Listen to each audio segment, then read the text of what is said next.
Thanks for the intro, and thanks everyone for coming. So this is Little Machines That Eat Strings. This is a very new talk, and I'm very happy that it's in this much more intimate style. Typically when I do talks like this, it's in a room full of many hundreds of people, and I feel like it has to be a real performance, but this is going to be much more casual. Feel free to stop me, ask questions, discuss. I'm Sam Phippen. I'm at Sam Phippen everywhere on the internet. So that's what I look like in real life. I don't look like that on the internet at all. So computer science. I think computer science is really interesting, but there's this weird thing that happens in the technology industry where there's this sort of idea of computer science fundamentalism where you have a computer science degree and you know things about how computers work, and I have a computer science degree, and I feel like I don't use it very much on a day-to-day basis when I'm actually doing programming. But it is really interesting, and I absolutely love understanding all of these weird and interesting ideas that I otherwise wouldn't have access to if I hadn't studied them. But one of the things that I think is really disappointing about computer science is the way that it gets taught by most universities, degrees, internet, Wikipedia, etc. And most of the reason for that is that computer science comes from this place where it started as a set of abstract mathematical notions, because computers that were electronic or even mechanical didn't really exist, and so we had to do maths to theorize about a lot of this stuff, and then it spinned out of there, and then we got the transistor and silicon, and now we do billions of computations per second inside our machines. But to give an example of a way computer science is taught in modern universities, as a computer science student, one of the things you learn about very early on is the idea of a Turing machine, which is this abstract mathematical notion that was invented by Alan Turing to describe a universal machine that could perform any computation. And so as a computer science student, you're really excited to learn about the one mathematical concept that underlies everything you're going to do until you hit this. This is the actual way they teach what a Turing machine is in computer science degrees. A Turing machine is a 7-tuple of Q, sigma, gamma, delta, Q0, Q accept, and Q reject, where Q, sigma, and gamma are all finite sets, and Q is the set of states, sigma is the input alphabet not containing the blank symbol upsilon, gamma is the tape alphabet, where upsilon is a member of gamma, and sigma is an improper subset of gamma, delta is a function from the cross product of Q and gamma to Q and gamma in the set containing L and R, and it is the transition function. Q0 is a member of Q and is the start state. Q accept is a member of Q and is the accept state. Q reject is a member of Q and is the reject state, where Q reject is not equal to Q accept. And you're did you just tell me to go fuck myself? That is one of the most obtuse ways to teach a new concept to an undergraduate student ever. And it's not that's the only way to describe what a Turing machine does. There are diagrams and pictures and little workbooks that you can go through. And so I think there's this problem in computer science where people who teach it feel the need to be completely mathematically precise, when in fact it's often much more useful to lose being precise in order to help gain a better understanding. The intuitive understanding to some people is much more important than being able to math with a Turing machine, which is something none of us do on a daily basis, I hope. So, I guess what I'm saying is computer science probably won't make you better at building Rails apps or programming Node or developing the front end in a browser. That's not really what it's for, and if you're a sort of working programmer, you shouldn't feel the need, just because you work with someone with a computer science degree, to go away and learn to impress them. There's no need to do that, and their computer science knowledge isn't necessarily going to make them better at writing software than you. But I really think computer science is interesting because when I'm sort of stuck in the Rails mines bashing my head against a broken active record query, it's nice to be able to just like take a step back and like think about all the amazing things a computer is doing in order to be able to like solve all of the problems that it does. And like that gives me a little bit of encouragement when I'm just hating programming the computer. I like to think of computer science as like liberal art for programmers. Like, I can't really go to an art gallery and appreciate what's there on more than a fairly superficial level. Like, I know what I like the look of, I know what I don't like the look of, but like, that's not really a valid way to critique art. But there's a lot of beauty and truth and wonder to be had in like weird, crazy things that computer science people are inventing. And as programmers, we're like uniquely able to assess and understand these things, even if we don't have computer science backgrounds. Because these things are based in the way software operates, we're able to like appreciate it in a different way. And that's like, to me, what's really valuable about CS. So this evening, my goal is to teach you just like a little bit of computer science. But it's all going to be fine. It's not going to be, we're not going to be talking about sets or like improper functions or cross products. We're going to be just talking through diagrams and simple intuitive explanations. So let's talk about regular expressions. For the purposes of this talk, I'm going to be using Ruby as my language for all code examples. If you don't program Ruby, they're not going to get too detailed or anything really even too Ruby specific. So just feel free to stop me if I say something too Ruby specific and go on. So in Ruby, the way that you express a regular expression is with a / and then a series of characters and then another /. This makes a regular expression literal. Regular expressions match against strings, and the way you match a regular expression with a string in Ruby is by doing triple equals and then some string. So this is going to cause the regular expression WTF to match against the string ABC. As a quick aside for the Ruby programmers in the room, the triple equals protocol is a really interesting piece of the Ruby standard library. You should look it up. I love it. It's great and amazing. It's on classes and lambdas and procs and regular expressions and loads of other objects from the standard library. It lets you write very interesting, abstracted, and generic software. You should look it up. It's cool. Anyway, back to actually explaining real things. So the regular expression WTF doesn't match the string ABC. And that's because the characters WTF are not contained anywhere in that string, so our match result returns false. If I replace the string with WTF, it returns true because we have an exact string match. The other thing that makes regular expressions useful is it doesn't have to be an exact string match. I can have a prefix or a suffix, and I'm still going to get a match because the characters WTF are contained wholly within the string that I'm passing in.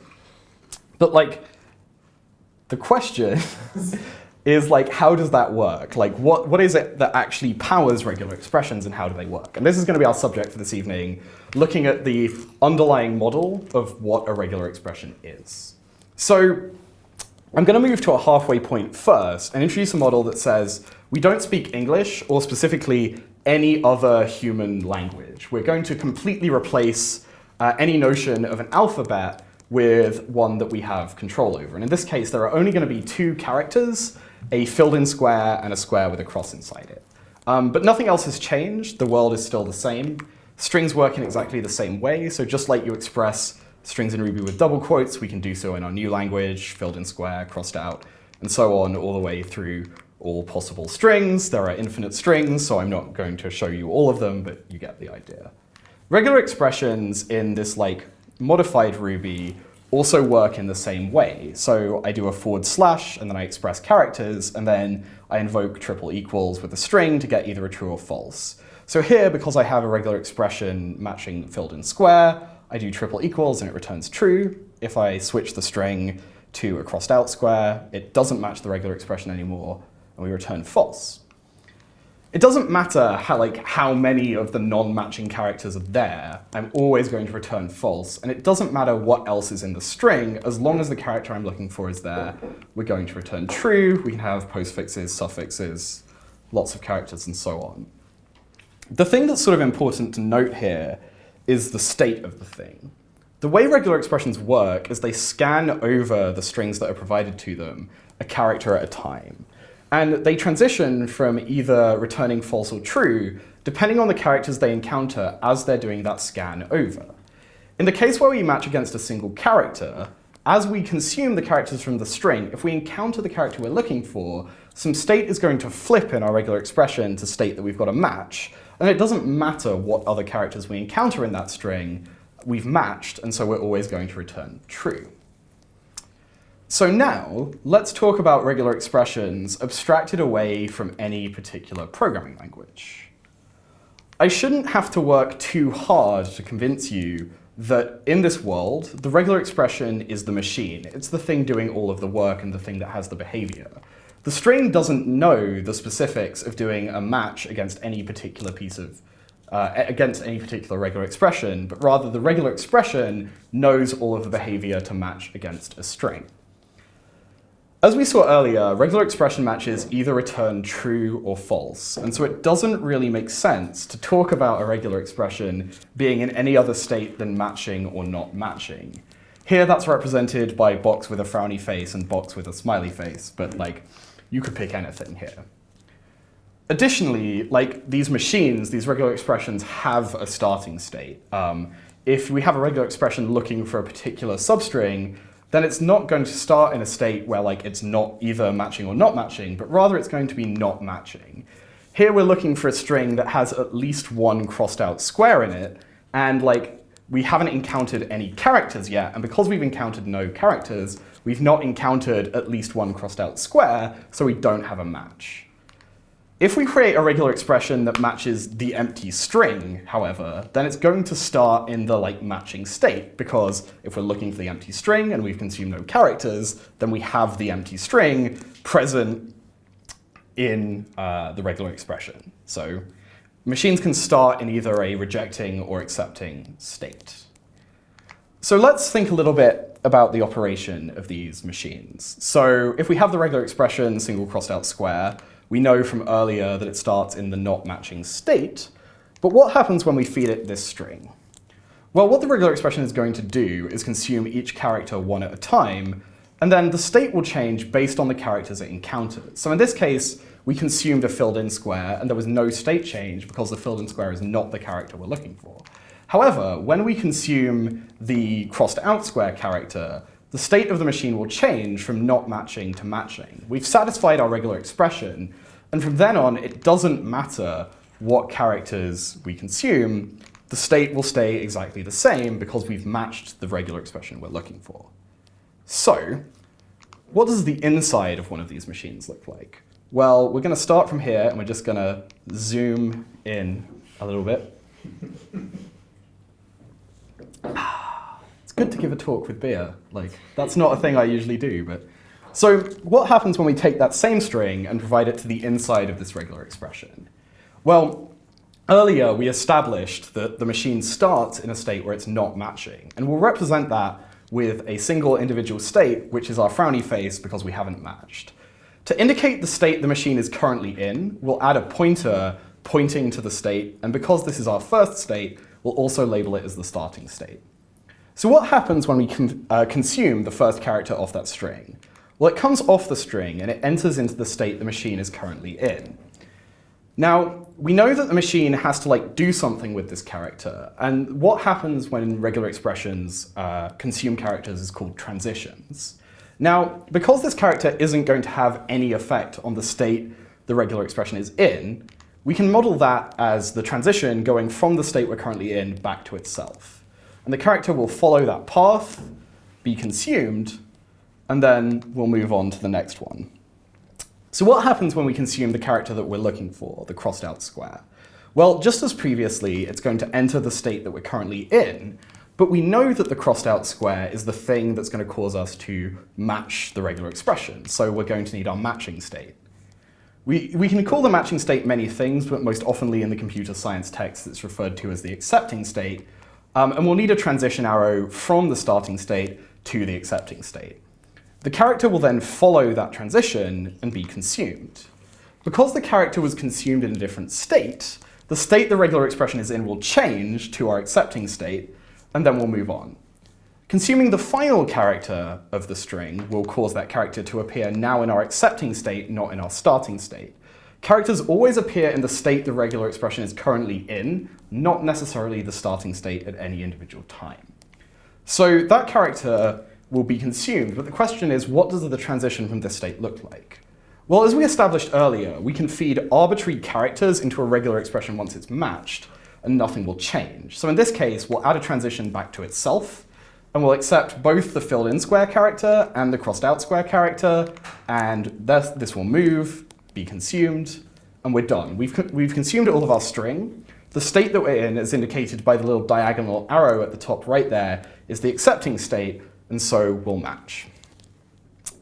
All right, let's consider a slightly more complicated regular expression, this time trying to match a cross, a filled-in, and then two more crosses. Well, just as before, this machine starts in the rejecting state because we haven't yet encountered all of those characters that we're looking for. And we'll see here what happens when we actually feed it a string that doesn't match the regular expression. In this case, each character is consumed one at a time, but unfortunately it's going to have basically no effect on the regular expression because even though we've encountered subparts of the thing that we're looking for, we haven't seen the entire thing, and so we won't get a match. Let's look at the operation of this machine. Well, before I show you a regular expression with two states, a starting state and an accepting state, but we can't actually build a machine that only has two states that can match this regular expression. And the reason has to do with how we get from our starting state to our accepting state. So if we have our starting state here, what is the path that we need to follow to get to our accepting state? Well, the answer is we need to encounter a crossed out square and then a filled in one, and then two more crossed out squares. There's no way to represent how this regular expression works with just two states. If you tried to, you'd end up transitioning back into the same state, and then you'd be unable to process the characters correctly. Now, this diagram isn't complete because what happens when we encounter, say, in the third state, a filled in square instead of a crossed out square? Well, the answer is we'll have to transition back to our start state. I'm very sorry about that particular drawing. That one was knocked together this morning while I was a little bit hungover, so yeah, you get the idea. So basically it goes back to the start state because we have to restart our attempted match. Because we failed to do a complete match and we're some way through the execution, we must have to return to our start state in order to be able to restart a new match. Most regular expressions are sad most of the time. And the reason for this is that when we write regular expressions, they're designed to match very, very specific subsets of all the possible strings. And so unfortunately, it's the case that we're going to typically have many more frowny faces than we have happy ones. But here's a regular expression that's happy nearly all of the time. Now, this regular expression doesn't look like any of the other ones we've encountered so far. It has extra characters, the caret, the star, and the dollar. Now, I'm not cheating here. I haven't added any extra characters to our alphabet. These are instead known as control characters, and they allow you to change the behavior of the regular expression without expressing characters that exist in the alphabet. The caret means match from the beginning of the string, the dollar means match from the end of the string, and the star means the previous character 0 or more times. So what this regular expression expresses is matching all of the strings that contain 0 or more crossed out squares, but at no point contain a filled in square. This machine defaults to the happy state. Because it matches 0 or more crossed out squares, and it's not yet consumed any characters, that means it's matching and everything's happy. However, the moment that we feed it a single filled in square and it gets consumed, it will transition into the unhappy or not matching state. To look at this, we'll draw another transition diagram, and starting here with our initial happy state, we'll indicate that that's the case. When we encounter a crossed out square, we can transition back into our matching state, which is also the same as the start state. Those two things don't have to be separate. However, when we encounter any filled in square, we transition to our unhappy state, and basically after that point, any character that is provided to the regular expression will continue to cause it to fail because we've encountered at least one filled in square. So that's all I have to say about regular expressions, but I just want to sort of pull back a second and look at the higher level idea. Being able to like think about how stuff that we use every day, regular expressions, parsers, math, networks, allows you to like change the way you write your code. You think about the problem differently. It gives you a different angle from which to attack. And like, I would argue that nothing in there is like beyond the comprehension of most programmers. Like, that's a simple, intuitive explanation of how you match strings with regular expressions. But at the same time, like, I think that's a deeply intellectually interesting point. Like, the fact that we can draw diagrams and match strings and understand the operation of a system like that. And to me, this is what computer science is. It's a set of tools to like intuitively reason about systems that I'm building, not weird math taken from books that like is scary. So if you enjoyed this talk, there is another talk that I would like to refer you to. The talk is called What is Processor? It's also by me, and it goes in the opposite direction. The slides are just as charming. So here we started at Ruby, and we went up in abstraction to like a mathematical notion of what regular expressions are. In What is Processor, we start at Ruby, and we go down into assembly and how processors actually execute code. And if that's interesting to you, I short URL'd it up here. You can go and take a look. I'll put the slides online and tweet them so that you can find out more about them. So that's all that I've got. Thank you very much for listening. I'm Sam Phippen everywhere on the internet, and my email address, if you care, is sfippen@do.co. That's DigitalOcean, that's where I work. I'm wearing literally all their branding, so you can imagine. Like every other tech company in the world, we are hiring, so like if you want to talk to me about that afterwards, please do. I'm getting death stares from the back of the room, but like, whatever. So that's all that I've got. Thanks. I'll take questions if there's time. Yeah.